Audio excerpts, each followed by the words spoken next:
നമസ്കാരം. Simply reel by Ravi ചാനലിലേക്ക് സ്വാഗതം.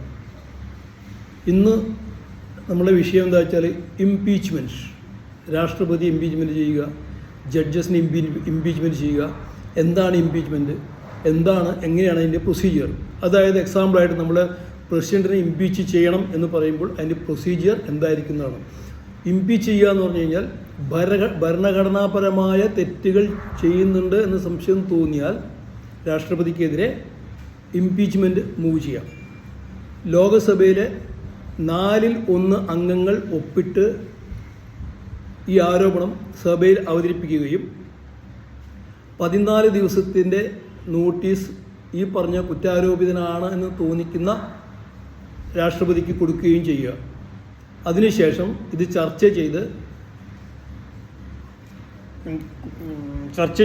3/2 ഭൂരിപക്ഷത്തോടുകൂടി ലോകസഭയിൽ ഇത് പാസ്സാക്കുകയും അവിടെ നിന്ന് ഇത് രാജ്യസഭയിലേക്ക് അയക്കുകയും ചെയ്യും.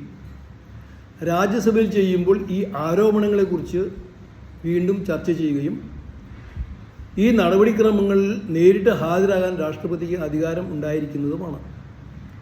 അവിടെയും ചർച്ചയ്ക്ക് ശേഷം 3/2 ഭൂരിപക്ഷത്തോടെ രാജ്യസഭയും ഇത് പാസ്സാക്കുകയാണെങ്കിൽ രാഷ്ട്രപതിയെ ഇംപീച്ച് ചെയ്യാം, ആ സ്ഥാനത്തു നിന്ന് ഒഴിവാക്കുകയും ചെയ്യാം.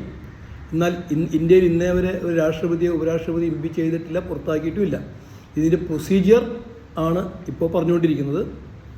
അതായത് ലോകസഭയിൽ 4/1 മെമ്പർമാർ ഒപ്പിട്ട ആരോപണം സമർപ്പിക്കുകയും 3/2 ഭൂരിപക്ഷത്തോടെ പാസ്സായിട്ട് രാജ്യസഭയിലേക്ക് വിടുകയും ചെയ്യുന്നു.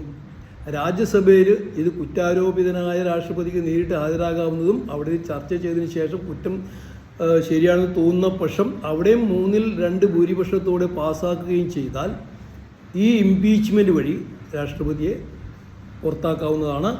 അതായത് കോൺസ്റ്റിറ്റ്യൂഷനിലെ എന്തെങ്കിലും ഒരു കാര്യം തെറ്റായി വ്യാഖ്യാനിച്ച് അല്ലെങ്കിൽ അതിനെ തെറ്റിദ്ധരിപ്പിച്ച് അതിനെ തെറ്റായി പ്രവർത്തിച്ചാൽ മാത്രമേ രാഷ്ട്രപതി ഇംപീച്ച് ചെയ്യാനുള്ള അധികാരമുള്ളൂ.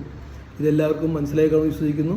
ദയവായിട്ട് ലൈക്ക് ചെയ്യുക, ഷെയർ ചെയ്യുക, പിന്നെ സബ്സ്ക്രൈബ് ചെയ്തിട്ടില്ലെങ്കിൽ സബ്സ്ക്രൈബ് ചെയ്യുക. Thank you.